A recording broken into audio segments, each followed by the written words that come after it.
जय हिंद एवरीवन। अगर आप अग्निवीर पेपर का तैयारी कर रहे हो तो आप बहुत अच्छे जगह आ चुके हो। यहाँ से आपका तैयारी बहुत अच्छे तरीके से होगा। बस आप लोगों को लगातार क्लास में बने रहना है, ठीक ना।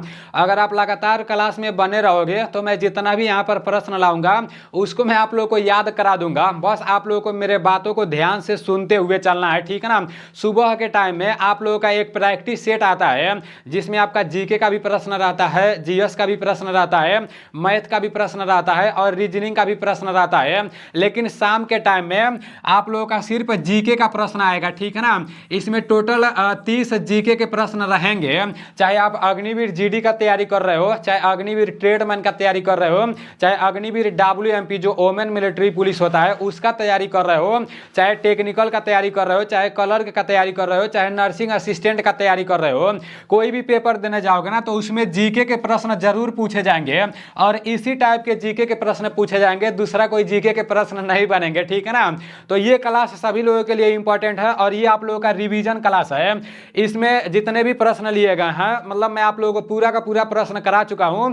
ये मैं आप लोगों का रिवीजन करा रहा हूं तो एक भी प्रश्न गलत नहीं होना चाहिए, पूरा का पूरा प्रश्न आप लोगों का सही होना चाहिए। और जितने लोग अभी तक प्ले स्टोर से Nilesh defence career application download नहीं किए हो और इस साल आपको अग्निवीर का पेपर देने जाना है तो आप एक बहुत बड़ा गलती कर रहे हो। यहाँ से हजारों लोग अग्निवीर पेपर का तैयारी कर रहे हैं। पिछले साल अग्निवीर के पेपर में जितने भी इंपॉर्टेंट जीके जीएस के प्रश्न पूछे गए थे वे पूरे के पूरे प्रश्न आप लोगों को इस एप्लीकेशन में देखने को मिल जाएगा। आप लोगों को फटाक से प्ले स्टोर पर जाना है, नीलेश डिफेंस कैरियर लिखकर सर्च मारना है, वहां पर मेरा एप्लीकेशन आ जाएगा। उस एप्लीकेशन को डाउनलोड करके रजिस्टर करके अपना आईडी पासवर्ड बना लेना है। जब आप अंदर आओगे तो ये जो प्रीवियस एग्जाम लिखा गया है ना, इसमें पिछले साल जितने भी जीके जीएस के प्रश्न पूछे गए थे वे पूरे के पूरे प्रश्न इसमें देखने को मिल जाएंगे। इसका कोई भी चार्ज नहीं है, ठीक है ना। और ये जो फ्री कंटेंट है जो आप लोगों का यूट्यूब पर सुबह वाला क्लास चलता है उसका पीडीएफ यहाँ पर देखने को मिलेगा। 2-3 दिन से पीडीएफ नहीं पढ़ रहा था लेकिन अभी 1 घंटे बाद मतलब 2 पीडीएफ इसमें पड़ जाएगा, ठीक है ना। इसका भी कोई चार्ज नहीं है। और अगर आप सिर्फ 49 रुपया पे करोगे तो आपको 2000 इंपॉर्टेंट जीके जीएस के प्रश्न देखने को मिलेंगे, 300 स्पेशल जीएस के प्रश्न देखने को मिलेंगे और टॉपिक वाइज पूरे जीके के प्रश्न देखने को मिलेंगे और टॉपिक वाइज पूरे जीएस के प्रश्न देखने को मिलेंगे। इसके अलावा करंट अफेयर्स के भी प्रश्न यहाँ पर देखने को मिल जाएंगे, ठीक है ना।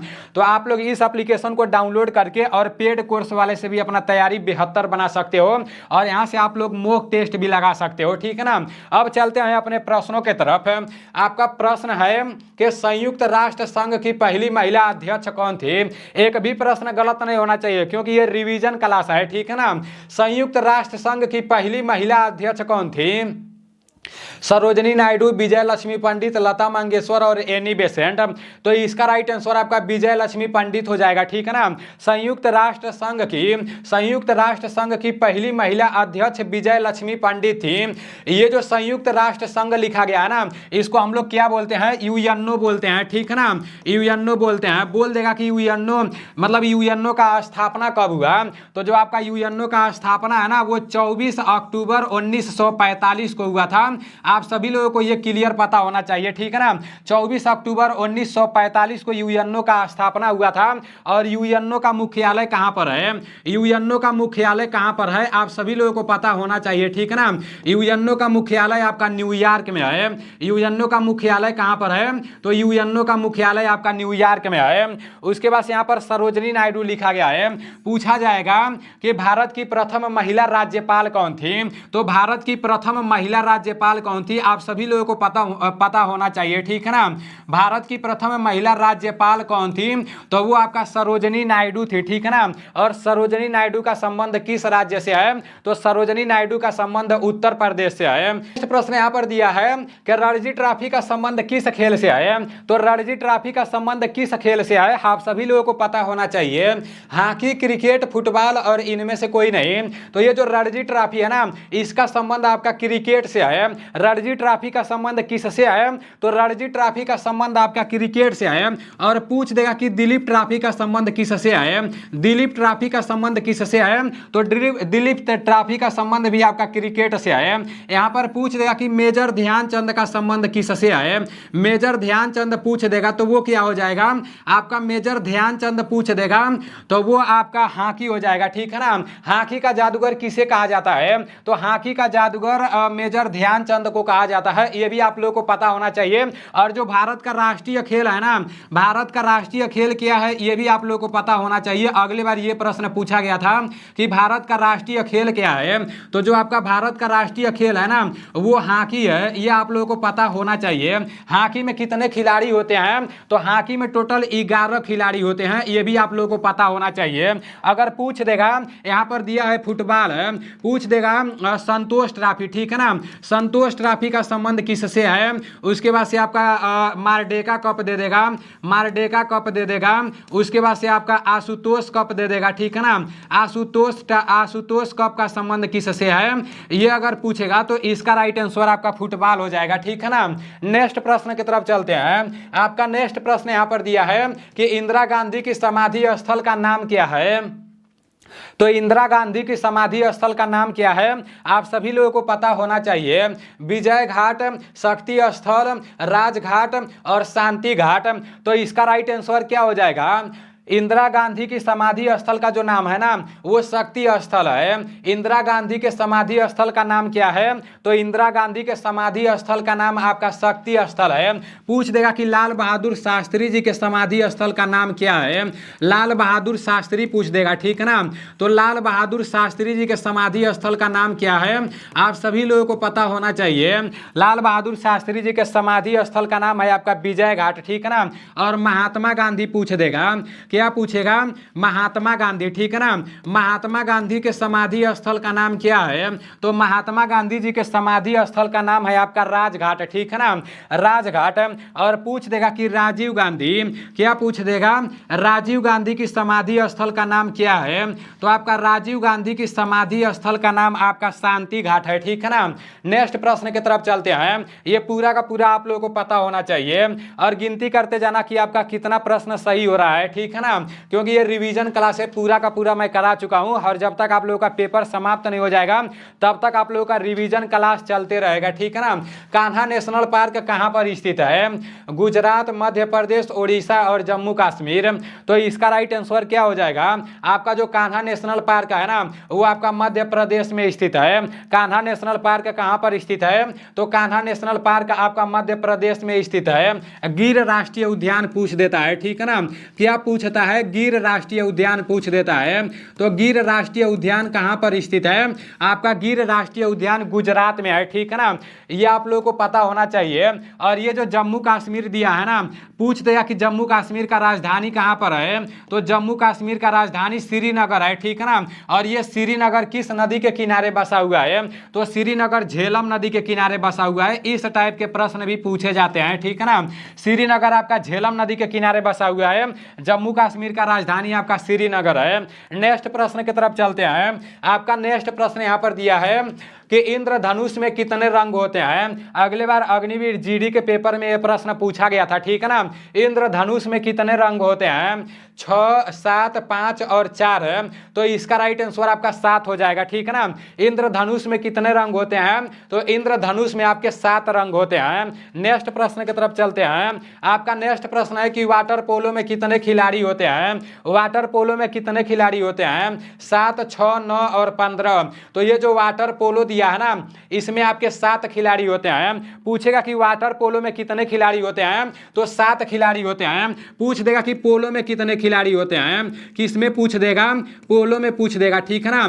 तो पोलो में कितने खिलाड़ी होते हैं? पोलो में आपके 4 खिलाड़ी होते हैं और वाटर पोलो में 7 खिलाड़ी होते हैं। वॉलीबॉल पूछ देगा, ठीक है ना। वॉलीबॉल में कितने खिलाड़ी होते हैं? तो वॉलीबॉल में कितने खिलाड़ी होते हैं? आपके वॉलीबॉल में 6 खिलाड़ी होते हैं, ठीक है ना। खो खो पूछ देगा।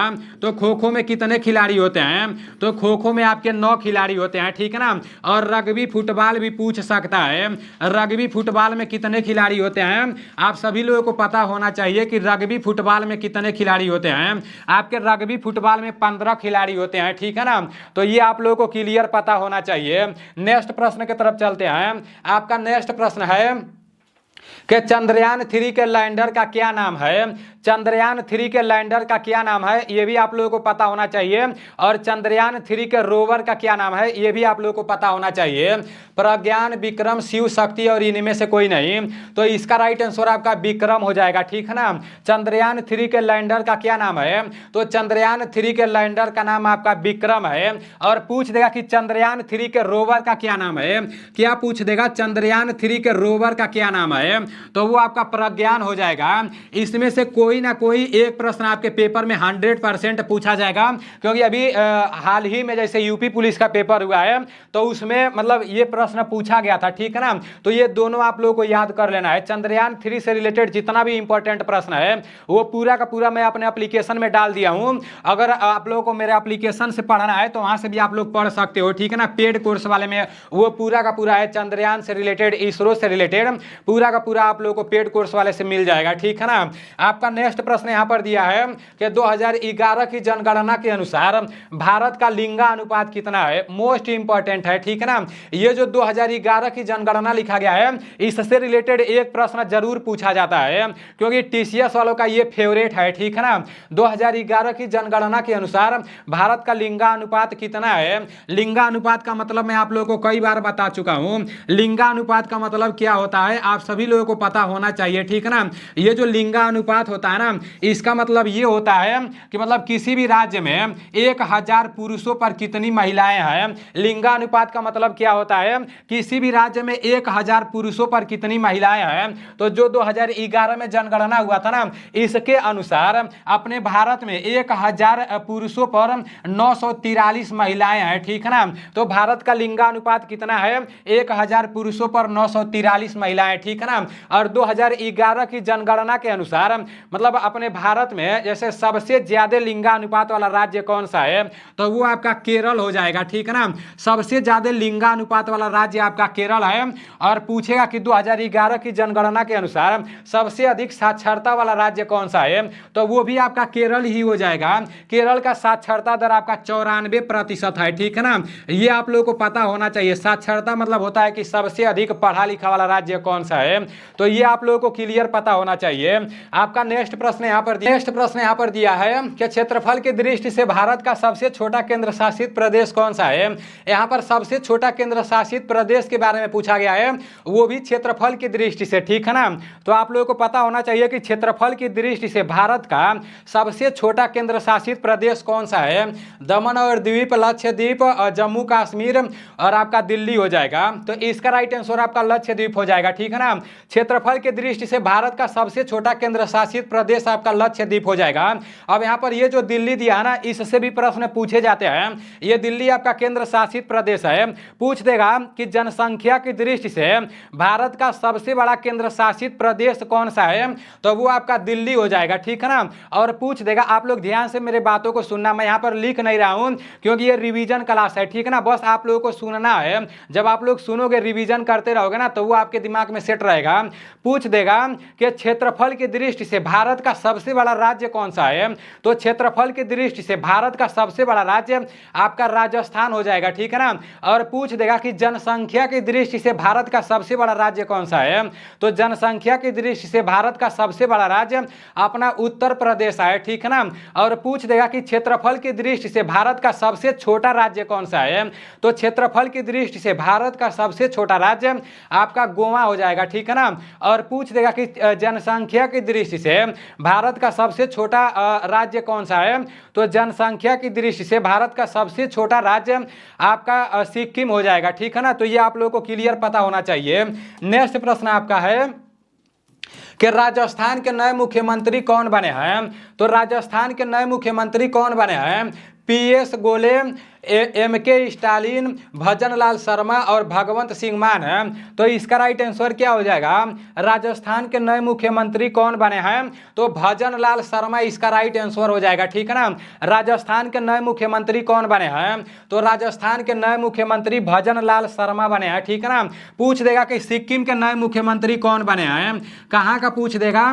सिक्किम का पूछ देगा, ठीक है ना। तो सिक्किम के नए मुख्यमंत्री कौन बने हैं? वो आपका पीएस गोले हो जाएगा, ठीक है ना। और यहाँ पर एम के स्टालिन दिया है, पूछ देगा कि तमिलनाडु के नए मुख्यमंत्री कौन बने हैं। इस तरह से भी पूछ सकता है, तमिलनाडु के मुख्यमंत्री भी पूछ सकता है, ठीक है ना। तो तमिलनाडु के मुख्यमंत्री कौन है? वो एम के स्टालिन है, ठीक है ना। ये आप लोगों को पता होना चाहिए। और पूछ देगा कि पंजाब के, क्या पूछ देगा? पंजाब के मुख्यमंत्री कौन है? तो पंजाब के मुख्यमंत्री भगवंत सिंह मान है, ठीक है ना। भगवंत सिंह मान पंजाब के मुख्यमंत्री हैं। आपका नेक्स्ट प्रश्न यहाँ पर दिया है कि अंतर्राष्ट्रीय मातृभाषा, यहाँ पर मातृभाषा एक में रहेगा, ठीक है ना। यहाँ से आप लोग कर लेना। अंतर्राष्ट्रीय मातृभाषा दिवस कब मनाया जाता है? 21 फरवरी, 4 फरवरी, 28 फरवरी और 9 जनवरी। तो इसका राइट आंसर क्या हो जाएगा? अंतर्राष्ट्रीय मातृभाषा दिवस कब मनाया जाता है? तो 21 फरवरी को अंतर्राष्ट्रीय मातृभाषा दिवस मनाया जाता है, ठीक है ना। 21 फरवरी को अंतर्राष्ट्रीय मातृभाषा दिवस मनाया जाता है। विश्व कैंसर दिवस कब मनाया जाता है? विश्व कैंसर दिवस कब मनाया जाता है? ये आप को पता होना चाहिए, ठीक है ना। विश्व कैंसर दिवस कब मनाया जाता है? तो आपका विश्व कैंसर दिवस 4 फरवरी को मनाया जाता है। उसके बाद से 28 फरवरी यहाँ पर लिखा गया ना। राष्ट्रीय विज्ञान दिवस कब मनाया जाता है? तो राष्ट्रीय विज्ञान दिवस कब मनाया जाता है? आपका राष्ट्रीय विज्ञान दिवस 28 फरवरी को मनाया जाता है, ठीक है ना। राष्ट्रीय विज्ञान दिवस 28 फरवरी को मनाया जाता है। और भारतीय प्रवासी दिवस पूछ देगा, ठीक है ना। क्या पूछ देगा? भारतीय प्रवासी दिवस पूछ देगा। तो भारतीय प्रवासी दिवस कब मनाया जाता है? आपका भारतीय प्रवासी दिवस 9 जनवरी को मनाया जाता है। आप सभी लोगों को क्लियर पता होना चाहिए। अंतर्राष्ट्रीय मातृभाषा दिवस 21 फरवरी को मनाया जाता है। विश्व कैंसर दिवस 4 फरवरी को मनाया जाता है। राष्ट्रीय विज्ञान दिवस 28 फरवरी को मनाया जाता है। और भारतीय प्रवासी दिवस 9 जनवरी को मनाया जाता है, ठीक है ना। नेक्स्ट प्रश्न की तरफ चलते हैं। आपका नेक्स्ट प्रश्न यहाँ पर दिया है कि इंडोनेशिया की राजधानी कहाँ पर है? तो इंडोनेशिया की राजधानी कहाँ पर है? जकार्ता, दोहा, टोक्यो और बगदाद है। तो इसका राइट आंसर आपका जकार्ता हो जाएगा, ठीक है ना। जितने लोग रेगुलर क्लास किए हो तो एक भी प्रश्न गलत नहीं होना चाहिए, 30 में 30 सही होना चाहिए, ठीक है ना। ऐसा नहीं सोचना कि भाई ये तो सब हमको आ रहा है। मेरे भाई जब पढ़े हो तभी आ रहा है। काफी सारे लोग हैं जो क्लास नहीं किए हैं तो उन लोगों को यही नहीं आ रहा होगा, ठीक है ना। आप लोगों को पूरा का पूरा सही करना है। इंडोनेशिया की राजधानी आपका जकार्ता है। और पूछ देगा कि यहाँ पर कतर का राजधानी पूछ देगा, ठीक है ना। कहाँ का राजधानी पूछ देगा? कतर का राजधानी पूछ देगा तो वो आपका दोहा हो जाएगा, ठीक है ना। और जापान का राजधानी पूछ देगा, ये बहुत ज्यादा पूछा जाता है। जापान का राजधानी कहां पर है? तो जापान का राजधानी आपका टोक्यो है, ठीक है ना। और क्या पूछा जा सकता है? पूछा जा सकता है कि इराक का राजधानी कहां पर है? तो इराक का राजधानी कहां पर है? आप सभी लोगों को पता होना चाहिए, ठीक है ना। तो इराक का राजधानी आपका बगदाद है। ये आप लोगों को क्लियर पता होना चाहिए। यहाँ पर नेक्स्ट प्रश्न दिया है कि गुरुदेव के नाम से किसे जाना जाता है? तो गुरुदेव के नाम से किसे जाना जाता है? आप सभी लोगों को पता होना चाहिए। रविंद्रनाथ टैगोर, लाला लाजपत राय, लाल बहादुर शास्त्री और बाल गंगाधर तिलक है। तो गुरुदेव के नाम से किसे जाना जाता है? गुरुदेव के नाम से रविंद्रनाथ टैगोर जी को जाना जाता है, ठीक है ना। और ये जो गुरुदेव लिखा गया है, रविंद्रनाथ टैगोर जी को गुरुदेव की उपाधि किसने दी? तो रविंद्रनाथ टैगोर जी को गुरुदेव की उपाधि किसने दी? महात्मा गांधी जी ने, ठीक है ना। ये भी आप लोगों को पता होना चाहिए। महात्मा गांधी जी ने रविंद्रनाथ टैगोर जी को गुरुदेव की उपाधि दी, ठीक है ना। और ये जो रविंद्रनाथ टैगोर जी है ना, इनके बारे में आप लोगों को कुछ इंपॉर्टेंट बात पता होना चाहिए। प्रथम नोबेल पुरस्कार किसको मिला था? तो रविंद्रनाथ टैगोर जी को मिला था, ठीक है ना। और रविंद्रनाथ टैगोर से और क्या प्रश्न पूछा जा सकता है? जनगण मन के रचयिता कौन है? तो जनगण मन के रचयिता कौन है? आप सभी लोगों को पता होना चाहिए, ठीक है ना। जनगण मन के रचयिता आपके रविंद्रनाथ टैगोर जी हैं। और रविंद्रनाथ टैगोर जी रविंद्रनाथ टैगोर जी के एक भाई हैं, ठीक है ना, उनका क्या नाम है, सत्येंद्र नाथ टैगोर है। क्या है, सत्येंद्र नाथ टैगोर है, ठीक है ना। तो इनके बारे में भी आप लोगों को पता होना चाहिए। सत्येंद्र नाथ टैगोर क्या है ये भी आप लोगों को पता होना चाहिए। यहां से भी प्रश्न पूछा जा सकता है, ठीक है ना। पूछ देगा कि भारत के प्रथम आईएएस कौन थे, तो भारत के प्रथम आईएएस कौन थे, सत्येंद्र नाथ टैगोर थे, ठीक है ना। और ये सत्येंद्र नाथ टैगोर मतलब इनका परिचय क्या है, ये रविंद्रनाथ टैगोर के भाई थे, ठीक है ना। ये आप लोगों को क्लियर पता होना चाहिए। नेक्स्ट प्रश्न की तरफ चलते हैं। आपका नेक्स्ट प्रश्न यहां पर दिया है कि उच्चतम न्यायालय के न्यायाधीशों की नियुक्ति कौन करता है। तो उच्चतम न्यायालय के न्यायाधीशों की नियुक्ति कौन करता है, कानून और न्याय मंत्री, प्रधानमंत्री, भारत के राष्ट्रपति और इनमें से कोई नहीं। तो इसका राइट आंसर भारत के राष्ट्रपति हो जाएगा, ठीक है ना। उच्चतम न्यायालय के न्यायाधीशों की नियुक्ति कौन करता है, तो उच्चतम न्यायालय के न्यायाधीशों की नियुक्ति भारत के राष्ट्रपति द्वारा होता है। आपका नेक्स्ट प्रश्न है कि पानीपत का तीसरा युद्ध किसके बीच में हुआ था।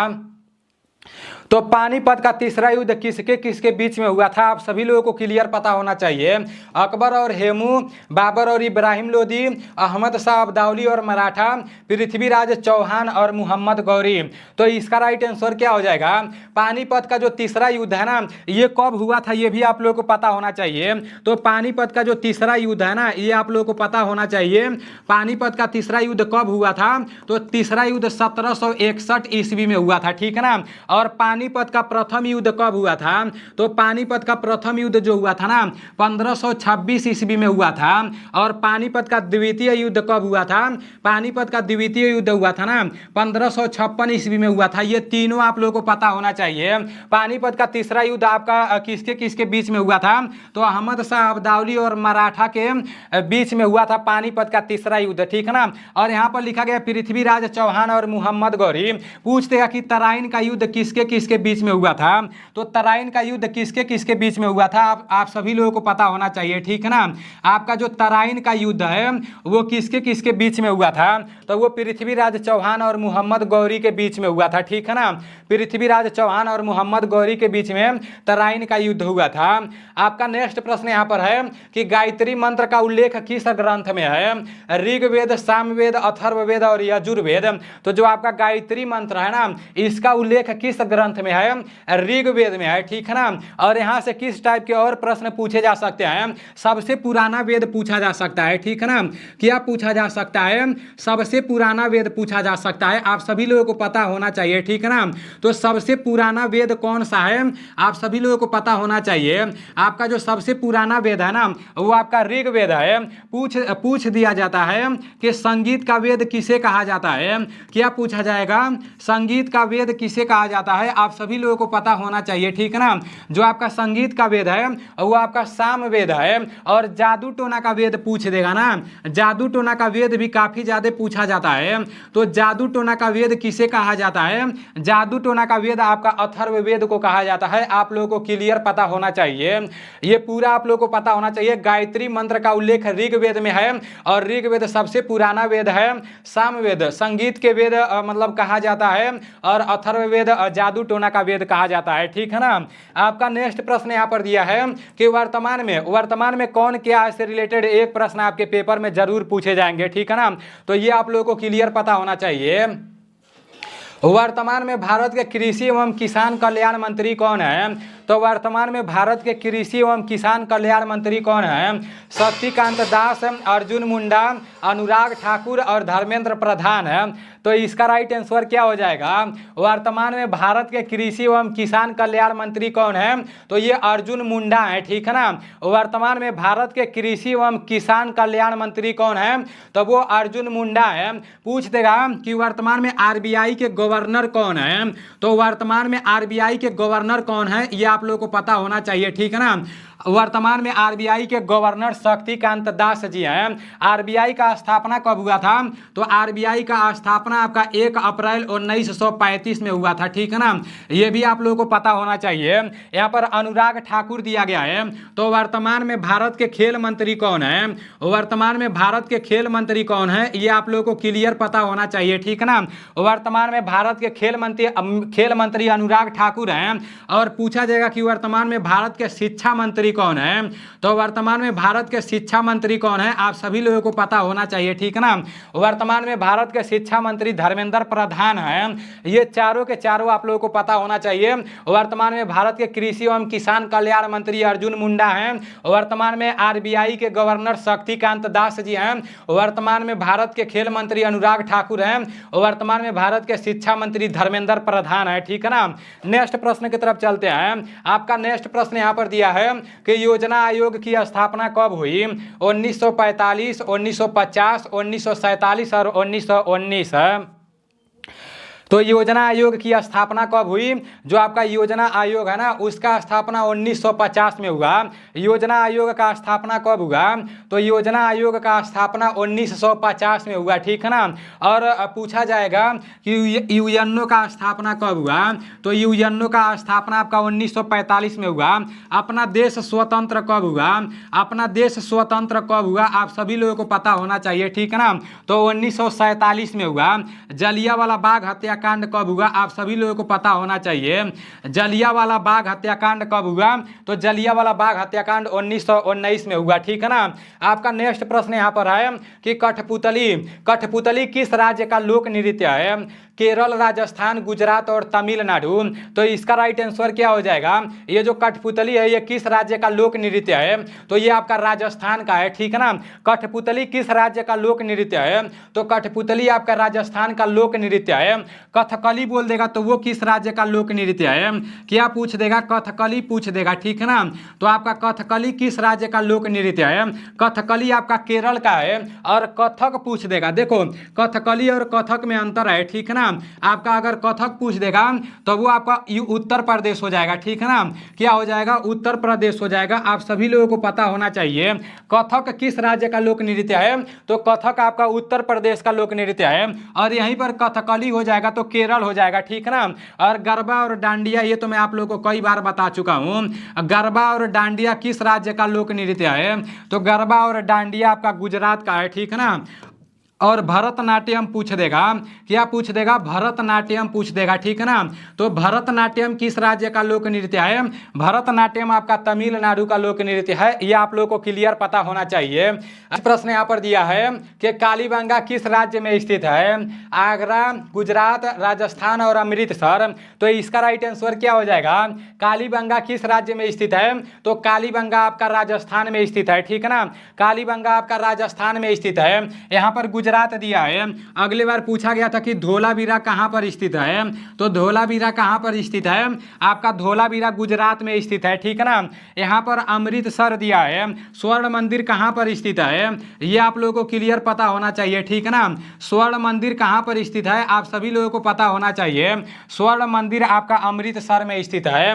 नेक्स्ट प्रश्न की तरफ चलते हैं। आपका नेक्स्ट प्रश्न यहां पर दिया है कि रानी लक्ष्मीबाई का बचपन का नाम क्या था? रानी लक्ष्मीबाई का बचपन का नाम क्या था? मनु, मणिकारिका और दोनों इनमें से कोई नहीं। तो इसका राइट आंसर दोनों हो जाएगा। रानी लक्ष्मीबाई का बचपन का नाम मणिकारिका था, ठीक है ना। लेकिन इनको मनु के नाम से मतलब प्यार से मनु कह के बुलाया जाता था। नेक्स्ट प्रश्न की तरफ चलते हैं। नेक्स्ट प्रश्न है कराची किस नदी के किनारे बसा हुआ है? सीन, टिग्रिस, सिंध और थेम्स है।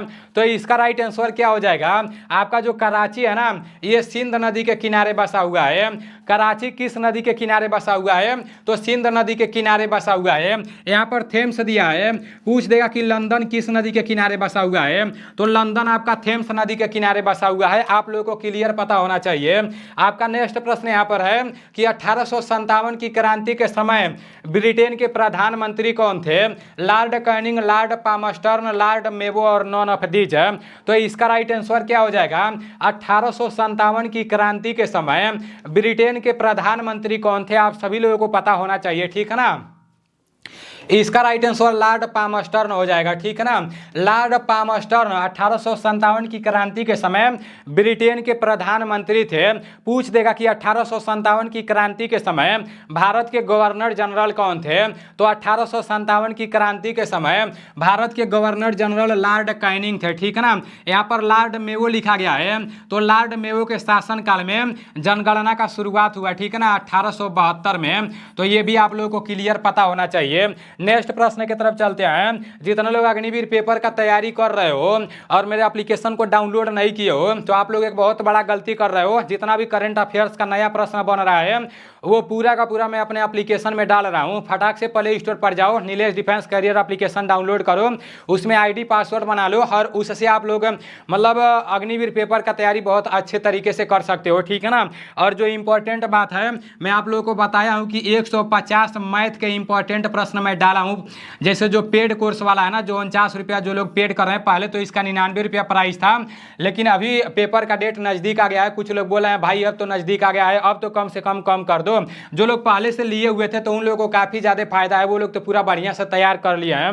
लेकिन जो अभी प्रेजेंट टाइम में ले रहे हैं उन लोगों के दिमाग में काफ़ी ज़्यादा प्रेशर है, लेकिन इकट्ठा पूरा जीके जीएस का प्रश्न मिल जा रहा है, ठीक है ना। और साथ ही साथ आज मैं 150 मतलब आज ही मैं 150 मैथ के प्रश्न डाला हूँ। इसका सॉल्यूशन नहीं है और इसका आंसर भी नहीं है, सिर्फ मैथ का प्रश्न है प्रीवियस ईयर वाला।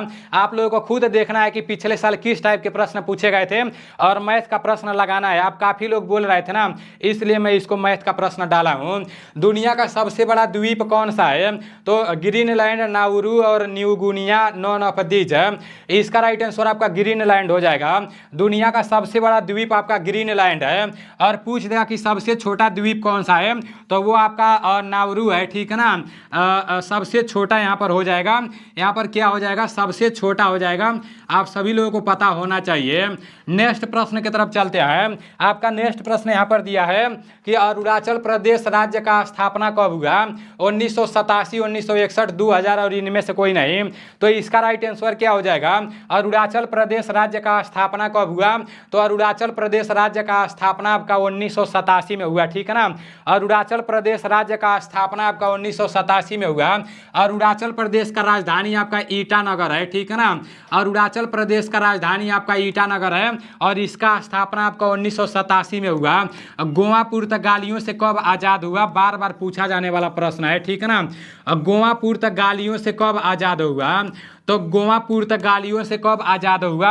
1961 में, ठीक है ना। और उत्तराखंड राज्य का स्थापना कब हुआ? उत्तराखंड राज्य का स्थापना कब हुआ?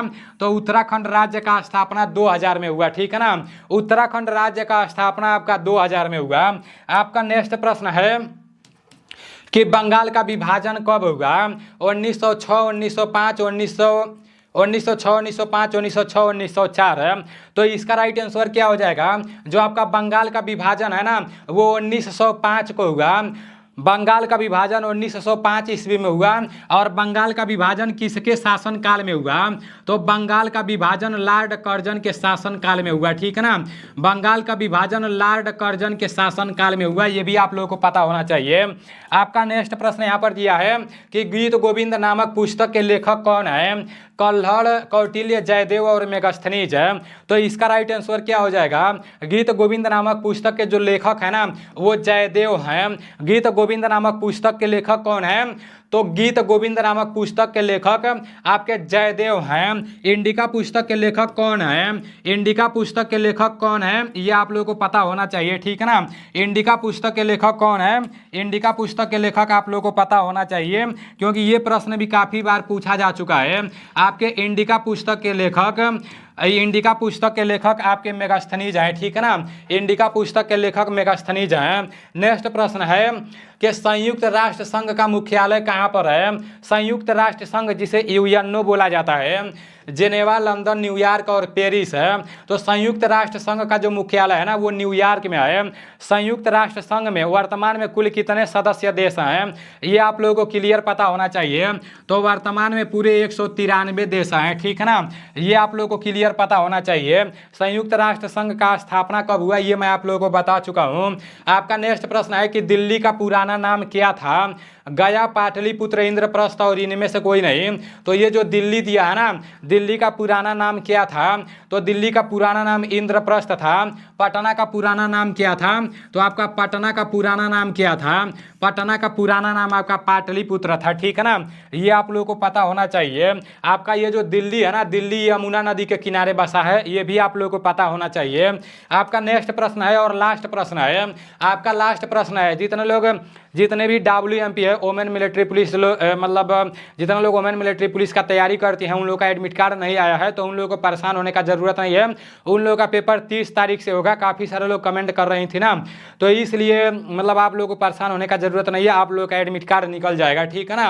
और आप लोग सुबह में प्रैक्टिस सेट वाला क्लास करने के लिए तैयार रहना। वाईफाई वाला अभी मेरे घर वाईफाई नहीं लगाया है, ठीक है ना, तो वो थोड़ा सा मकरागिरी कर रहा है। बिहू किस राज्य का नृत्य है? बिहार, केरल, असम और तमिलनाडु।